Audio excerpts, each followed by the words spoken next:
গুৰুত্বপূৰ্ণ নিৰ্দেশ ৰাজ্য চৰকাৰৰ শিক্ষা বিভাগৰ প্ৰশ্ন গুৱাহাটী উচ্চ ন্যায়ালয়ৰ যোগ্যতা থকা সত্ত্বেও আঁচনিৰ অধীনত কিয় স্কুটি প্ৰদান কৰা নাছিল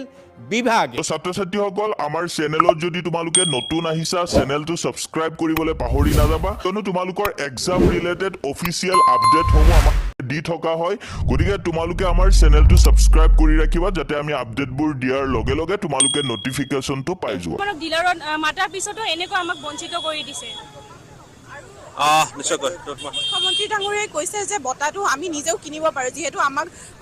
কোচিং চেণ্টাৰ যেনেদৰে দিয়া হৈছে আমি স্কুটিখন তেনেদৰে কিনি ল'ব পাৰোঁ কিন্তু ইয়াক বঁটা বুলি কোৱা কিয় হৈছে যদি আমি পইচাৰে কিনিবই পাৰোঁ তেনেহ'লে সেইটো বঁটা নাম নহয়েই গতিকে আমি মুখ্যমন্ত্ৰী ডাঙৰীয়াক অনুৰোধ কৰিছোঁ যে আমাৰ যি প্ৰাপ্য সেইটো আমাক দিয়ক আৰু লগতে অসমত কিমান বেছি নিবনুৱা সমস্যা বাঢ়ি আহিছে যদি আমি এনেদৰে BSc বা BCom যিও কৰোঁ আমি যদি তেনেকৈ থাকোঁ তেনেহ'লে মুখ্যমন্ত্ৰী ডাঙৰীয়াই আমাক চিয়ৰিটি দিবনে যে আমি নিবনুৱা সমস্যা সমাধান কৰিম বা আমি পিছলৈ চাকৰি পাম গতিকে তেনেকুৱা আমাক চিয়ৰিটি দিব লাগিব তাৰ পিছত আমি BSc বা BCom কৰিবলৈ অসমত পঢ়িম আৰু CUETৰ নিচিনা ইমান ডাঙৰ পৰীক্ষা দি যিসকলে দিল্লী ইউনিভাৰ্চিটিত পঢ়িছে বা BHUত পঢ়ি আছে তেওঁলোকতো কিমান যোগ্য হয় তেওঁলোকে পাব লাগে গতিকে আমি মুখ্যমন্ত্ৰী ডাঙৰীয়াক অনুৰোধ কৰিছোঁ যে আমাক যিখিনি আমাৰ প্ৰাপ্য আমাক দিয়ক 60% পোৱা বুলি প্ৰথমতে কৈছিলে 75%ৰ ল'ৰাক দিব বুলি কৈছিলে কিন্তু এতিয়া সলনি কৰি আছে তেখেতৰ ভাষ্য আঁচনি বনাই আছে এই অৰুণোদয় আঁচনি এই মহিলা গোটৰ সমস্যাৰ ওপৰত ভিত্তি কৰে আৰু কেইদিনমান আগত তেখেতে কৈছে যে গোটত যিবোৰ মানে গোটৰ পৰা পইচা লোৱা হয় তেওঁলোকক 10,000কে টকা দিব তেওঁ যদি তেওঁলোকক 10,000কে টকা দিব পাৰে তেনেহ'লে আমি যিখিনি ছাত্ৰ ছাত্ৰীয়ে কষ্ট কৰি পঢ়ি এই পৰ্যায়টো পালোহি আমাৰ প্ৰাপ্যৰ পৰা কিহৰ কাৰণে বঞ্চিত কৰিব লাগে আৰু সেইটোৱে আমাৰ অসমৰ বাহিৰত গৈছে কিমান ভাল ষ্টুডেণ্টবোৰেতো গৈছে তেওঁ কি নিবিচাৰে নেকি যে আমাৰ অসমখন উন্নতিৰ দিশত আগবাঢ়ি যাওক আৰু তেওঁ নিজৰ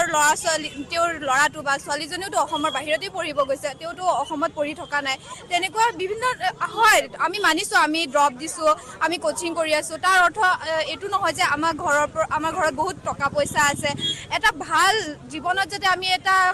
ভাল কাম কৰিব পাৰোঁ তাৰ বাবেতো আমাৰ এইখিনি পঢ়াইছোঁ মূল কথাটো হৈছে বঁটা বুলি তাক আখ্যা দিয়া হৈছে আৰু বঁটাত যদি আচলতে বঁটাত কম ডাঙৰ সৰু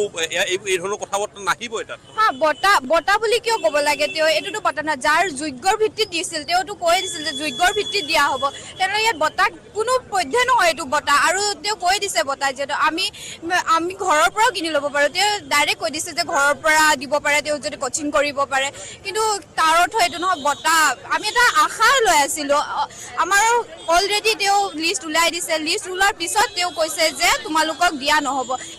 ইমান দিন আমাক ঘূৰোৱাৰ পিছত তেওঁ কিয় ক'ব লাগে যে তোমালোকক দিয়া নহ'ব যদি তেওঁ ক'লেহেঁতেন ধৰক এক পৰীক্ষাটো দিয়াৰ পিছতে তোমালোকক এবাৰ দিয়া নহ'ব তেনে আমি ইমান আশা নকৰিলোঁ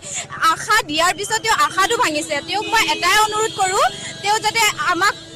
প্ৰাপ্যটো প্ৰদান কৰে নিশ্চয়কৈ ধন্যবাদ জনাইছোঁ আৰু আমি দেখুৱাইছোঁ পৰিৱেশ এই মুহূৰ্তত GSত যথেষ্ট সংখ্যক এই মুহূৰ্তত সেইসকল প্ৰাৰ্থী হৈছে যিসকল মেধাৱী প্ৰাৰ্থী তেখেতসকলৰ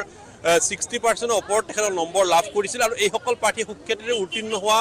উচ্চতৰ মাধ্যমিকৰ প্ৰাৰ্থী আৰু এইসকল প্ৰাৰ্থীক মুখ্যমন্ত্ৰী হিমন্ত বিশ্ব শৰ্মাই যি ঘোষণা কৰিছিল যে তেখেতসকলক স্কুটি প্ৰদান কৰিব সেই স্কুটি প্ৰদান কৰাৰ ক্ষেত্ৰত তেখেতসকলে এতিয়া যিহেতুকে কোচিং আকাৰে তেখেতসকলে বিভিন্ন ধৰণৰ দেখিবলৈ পোৱা গৈছে নীটতে হওক বা ত্ৰিপুলি তেখেতসকলে পৰীক্ষাৰ কাৰণে যি সাজু হৈছিলে সেই সাজু হৈ থকা গতিকে তেখেতক ড্ৰপ আপ বুলি ধৰি এই মুহূৰ্তত সেইসকল প্ৰাৰ্থীক তেখেতক স্কুটি নিদিয়াৰ সিদ্ধান্ত গ্ৰহণ কৰিছে যাৰ বিৰোধিতা কৰিছে তোমাৰ ওচৰলৈ আহিছোঁ কি ধৰণে আচলতে গোটেই বিষয়টোৰ ক্ষেত্ৰত সকলোৱে আচলতে এটা সন্মান বঁটা বুলি ক'লে সন্মান দিয়া হয় আৰু সেই সন্মান লগত লৈ আচলতে ভৱিষ্যত দিনত আগুৱাই যোৱা যথেষ্টখিনি সহায় হয় কিন্তু এই ক্ষেত্ৰতে প্ৰথম অৱস্থাতে এতিয়া তোমালোকক আঘাত দিছে আশা মানে এনেকৈ প্ৰধানমন্ত্ৰী ডাঙৰীয়া মানে মুখ্যমন্ত্ৰী ডাঙৰীয়া হঠাৎ কৰি এইটো ক'লে যে মানে 11 তাৰিখে স্কুটি ডিষ্ট্ৰিবিউশ্যন আৰম্ভ হৈছে সেইদিনাই হঠাৎ কৰি এনাউন্স কৰিলে যে আমি স্কুটি নিদিওঁ ড্ৰপাৰ্ছ কেইটাক কিন্তু আমিতো মানে ড্ৰপাৰ্ছ আমাৰতো 720 এক্সাম হয় ইমান ডাঙৰ এক্সাম হৈ আছে কম্পিটিটিভ এক্সাম হৈ আছে সেইটো পাছ কৰিবলৈ হ'লেতো বহুত মানুহ কোচিং লাগিব আৰু মই এইটোও শুনিছোঁ যে কেনেকৈ চৰকাৰে চেষ্টা কৰি আছে যে গৰীব মানুহক স্কুটি দিবলৈ আৰু ধনী মানুহক স্কুটি নিদিবলৈ কোচিঙত এনেকুৱা ছাত্ৰ আছে যাৰ পেৰেণ্টছে ভিক্ষা কৰি তাৰপিছত ৰিক্সা চলাইছে ঠেলা চলাই তাৰপিছত পইচা দি আছে এনেকুৱা ছাত্ৰ আছে কোচিঙত এনেকুৱা নহয় যে খালি ধনী মানুহৰ মূল কথাটো কোৱা হৈছে যে এতিয়া পিতৃ মাতৃসকলে যিহেতুকে কোচিং নিব পাৰে তেখেতসকলক এটা ভাল বিলাসী এখন ব্যক্তিগত প্ৰতিষ্ঠানত শিকাব পাৰে তেতিয়াহ'লে তেখেতসকলৰ স্কুটিখনৰ প্ৰয়োজন কি সেই কথাটো মুখ্যমন্ত্ৰী হয় আচলতে ভিতৰুৱা কথাটো কোনো নাজানে এতিয়া বহু সংখ্যক ছাত্ৰ ছাত্ৰীয়ে স্কলাৰশ্বিপত পঢ়ি আছে আমাৰ প্ৰত্যেকটো কোচিঙতে স্কলাৰশ্বিপ এণ্ট্ৰেন্স এক্সাম হয় যদি কিছুমানে বহুত ভাল ফল পৰিৱেশন কৰিব পাৰে তেওঁলোকক ফুল্লি ফ্ৰীতে এডমিশ্যন দিয়ে, কিছুমানক 50% ডিছকাউণ্ট দিয়ে, কিছুমানক 20% ডিছকাউণ্ট দিয়ে, তেনেকৈ প্ৰায়ভাগে স্কলাৰশ্বিপত পঢ়ি আছে। এনেকুৱা নহয় যে আমাৰ মাহঁতে আমাক এটা বহুত লাক্সাৰিয়াছ লাইফ দিছে, আৰু যদিহে লাক্সাৰিয়াছ লাইফ দিছেও সেইটো এটা আমি যিটো আমাৰ